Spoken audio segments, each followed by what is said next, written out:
Serut lebar 1 buah belewah ukuran kecil, lalu serut 3 buah timun lokal yang sudah dibuang bijinya.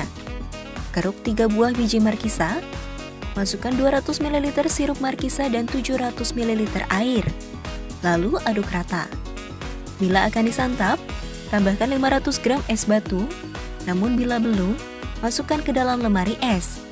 Masukkan air perasan 2 buah jeruk lemon, begitu akan disajikan.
puding, rebus 500 ml susu cair, setengah bungkus agar-agar, dan 50 gram gula pasir sambil diaduk sampai mendidih.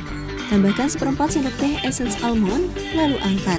Tuang ke dalam loyang berukuran 16 x 16 x 5 cm, lalu dinginkan. Potong menjadi kotak-kotak dengan ukuran 2 x 2 cm, lalu sisihkan. Untuk membuat sirup, rebus 100 ml air dan 175 gram gula hingga mendidih. Lalu dinginkan. Aduk rata 1 kaleng rambutan, 300 ml air rambutan, 200 ml air, dan puding. Lalu aduk rata, sajikan dengan 500 gram es serut.